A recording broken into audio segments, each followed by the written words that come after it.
Doc Talk Manitoba project. This is your host, Jyoti Kelsey, and today we have Dr. Jared Bullard. Welcome to our show. Thank you very much for having me. 100%. Thanks. And as you mentioned, you're actually straight off work, so thank you very much for doing this. Oh, my pleasure. And the intention of this series with Doc Talk Manitoba project is to, answer all the questions or hesitations that people have. And today we are going to focus in your expertise as I would like to let everybody know that Dr. Jared is associate professor and pediatrician, infectious disease specialist, if I said it right. And I'll give you a moment to let everybody know what you have been doing in the background in making sure our kids feel safe and how we can prepare so that, going back to school, there is more preparations available for parents and, the school administration or whatever. So stage is all yours. Oh, excellent. Yeah, no, it's always great to have an opportunity to come and talk to people and provide education, because more than anything, there's a lot of information out there. Yes. And it's often hard to know what is appropriate and what's real versus what's very much misinformation or disinformation. And I think when we're talking about children in particular, people are very protective. As a father myself, I certainly am very protective of my children. And that's important, right? It's important to know that we want to make sure that they have the best things, and certainly going to school, but making sure that going to school is as low risk as we can make it is important. Yes, 100%. So, now that children are already back to school, it's already a month now, I would say, like ending September soon. So what do you see, are there more cases coming in? Has it made any change in the cases? Because now those are the vulnerable, group, right? Because they don't have vaccine. Right. And that's a good point. So when we started planning for the school year, and that was back in June even, we were looking at and expecting that most people would be vaccinated with the exception of children specifically under the age of 12. Right. And that was important to consider. And so we already had a lot of experience thinking about, well, what's important to keep in schools and keep them safe. Right. And so a lot of those were reintroduced for this particular school year as well as some other things. Right. So certainly I think a lot of parents realized that their younger kids in kindergarten to grade 3 weren't wearing masks. And so now they suddenly were. And a lot of them were questioning why that was happening. And I think that the key message there is that the SARS is really learning about us as quickly as we learn about it. Yes. And so this Delta variant, I think, changed things a little bit. Okay. And so we also wanted kids to have a relatively normal school year. Right. And so children who are younger really thrive on social development and being around each other and interacting and learning together. And so we thought that was important to do, and that's why the masks were introduced as well. I see. But your question, of course, was, well, what about, are we seeing now that kids have been in school for the better part of, I guess it's coming up on 3 weeks now. Yes.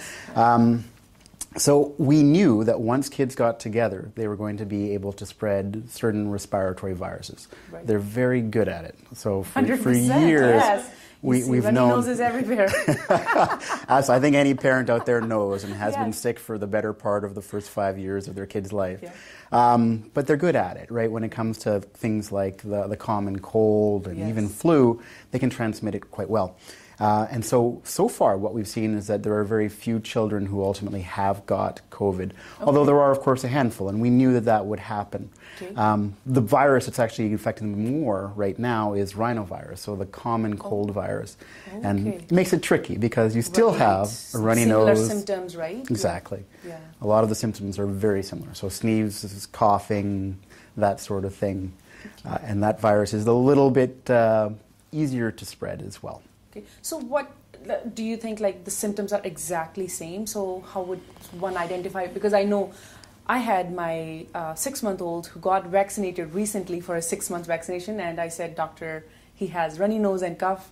He got a COVID swab, right? So how can you identify? Obviously, because I have an older one going to daycare, right? Which he probably brought this home, right? So question is, how can one identify that this is COVID, I should be concerned and definitely go get checked, or this is just a flu, Right. And that's important for parents to be able to figure out. Yeah. And the trouble is that it's very difficult. A lot of the time you have not only colds and flus, which can look exactly like COVID, you also have allergies. Right. And so during the fall and the spring, we saw a lot of kids that are having allergy symptoms, so runny nose. How can you tell? Well, one of the easier ways is having a sense of where these kids are coming from. So if you are from certain areas of the province where there's more COVID activity than other parts, that kind of will be a clue. But there's also the clue of if their parents and or older siblings who are able to get vaccinated are vaccinated. Because if you know that they all are, it's unlikely that the child will actually have COVID. But ultimately, it does come down to testing. And so even though we're good at telling the difference between some things, it's not necessarily easy, and so that test is still important. So would it be good to ask, like, do you have patients coming in, and so almost everybody is kind of recommended to get that COVID test? Or? So the way it's working in certain places, I'd say that COVID testing is really important, particularly for people who have symptoms.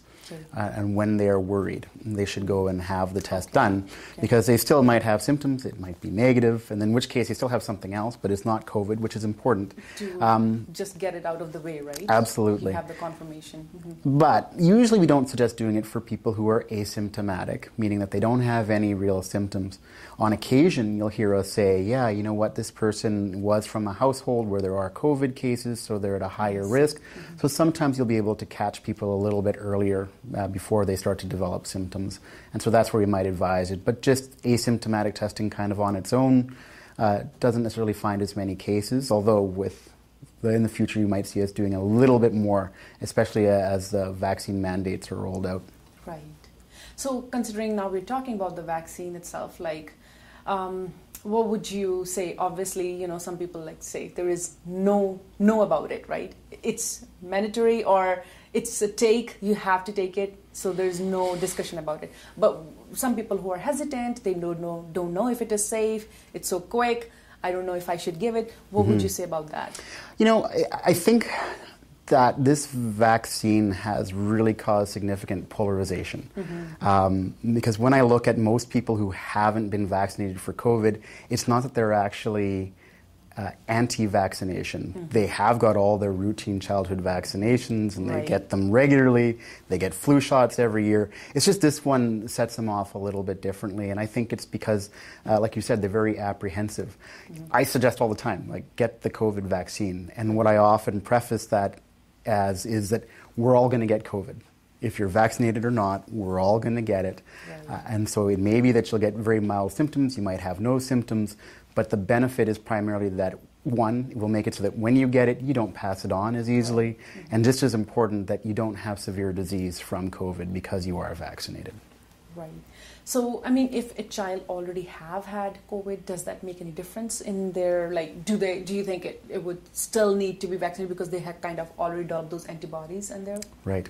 So kids are unique in a number of different ways. When they get COVID, and we didn't know this in the first wave, and we were starting to understand it a bit more in the second, the disease that they get is often less severe.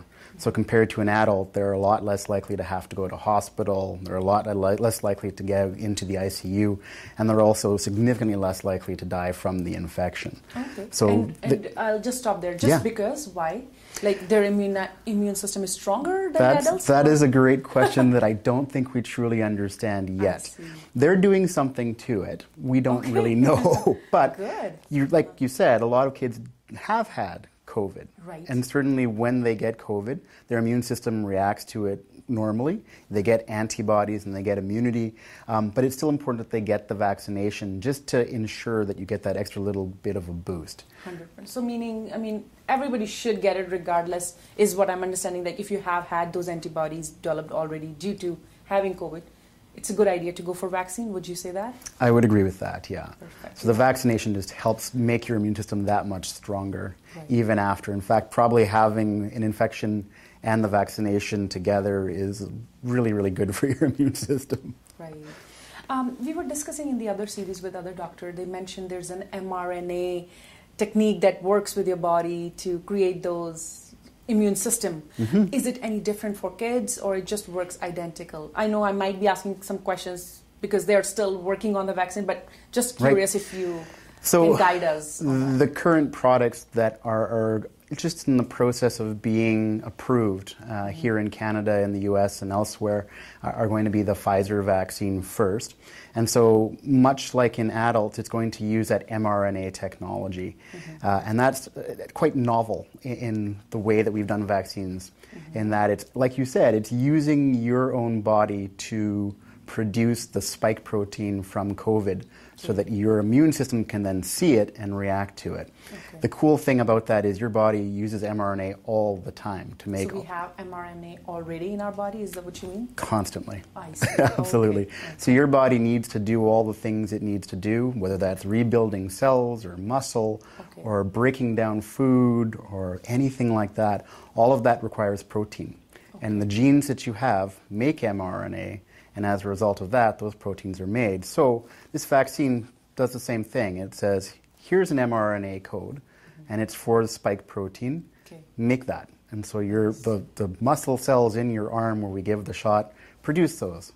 And then as a result, your immune system goes, those shouldn't be there. And then subsequently you start to get immunity from it. Now mRNA is temporary. And that's the beauty of it. It actually just breaks down. And so some people are concerned that, can it alter my genetics? And it can't. So mRNA doesn't do that. Yeah, does it affect, because that's part of it, right? People were concerned in the beginning it has some kind of hormones in it. It might affect it. Like when you say it doesn't affect much, or you did say that it is good for you, basically, right? So is it safe for children, considering they're still developing, physically, mentally, everything? Correct, right. And that's one of the things that's really important. We knew that it was safe in adults, and so we wanted to be extra certain that it was safe in children as well.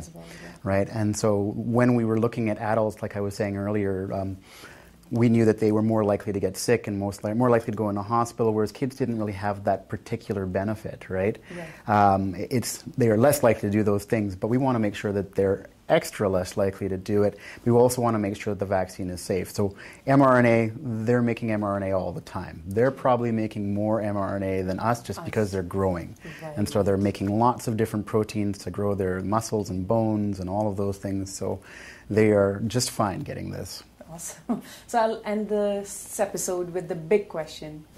When can we get them vaccinated? And I'm putting you on the spot. No, just so you probably are discussing or meeting officials or hearing something. Like, I know we don't have a date yet, but what do you think expected timeline could be? So earlier this week, Pfizer did say that they were going to be providing the data to the different regulatory bodies like Health Canada and the FDA. And so we're expecting that in not too long, they'll be able to review that data, make sure that the vaccine is safe and doing everything that it should do for children in terms of protecting them from COVID. And then once that takes place, the next step is really a lot of logistics and figuring out how do we get the supply to us. When we get the supply, how do we get it into kids? And so there's a lot of work that has to be done there, but we're already talking about that. I think we have a very dedicated group of pediatricians here in the province who will help to assist that, as well as the public health people too. So I think that when will we see that all? Well, it depends. My guess is probably close to the new year, December. But I'd be pleasantly surprised if it came earlier as well. No, at least we see the light there, right? So there's light in the tunnel, so Correct. That's good. And then we, as you mentioned, like we parents can feel a little bit more relaxed now that winter is approaching. The flu season gets even worse, or just the winter makes it fall, right?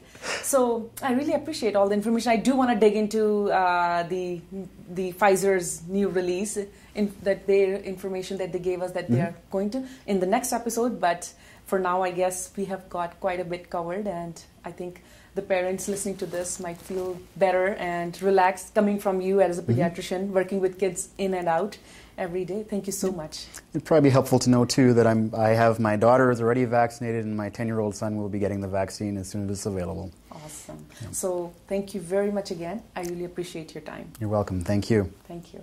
Thanks to you, Multicultural Doctor Manitoba Project, and I do want to take a moment to thank Manitoba Government, Doctors Manitoba, who do offer special help to physicians and doctors in offering exceptional service to us Manitobans. Stay tuned for more series and get more information about the COVID-19 vaccinations for kids. Thank you very much.